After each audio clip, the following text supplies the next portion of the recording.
কয় দীর্ঘই কি নাকি কয় রস্যই কি? মাত্র 1 মিনিটে শিখে নিন। আপনি কি এখনও কয় দীর্ঘই কি আর কয় রস্যই কি নিয়ে দ্বিধায় থাকেন? তাহলে আজই বিষয়টি খুব সহজে বুঝে নিন। মনে রাখবেন একটি সহজ কৌশল।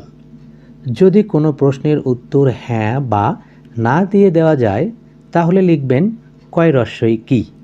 যেমন, তুমি কি স্কুলে যাবে?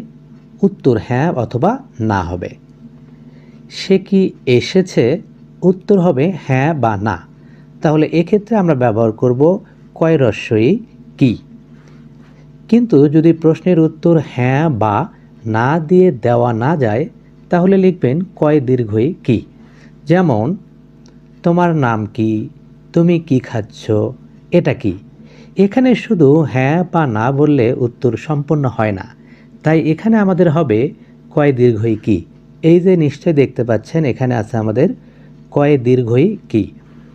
তাই সহজে মনে রাখুন, হ্যাঁ বা না দিয়ে উত্তর দেওয়া গেলে কয় রস্যই কি ব্যবহার করব, হ্যাঁ বা না দিয়ে উত্তর দেওয়া না গেলে কয় দীর্ঘই কি ব্যবহার করব। এমন আরও সহজ বাংলা ব্যাকরণের টিপস পেতে ভিডিওটি ভালো লাগলে ফলো করুন। ধন্যবাদ। আসসালামু আলাইকুম।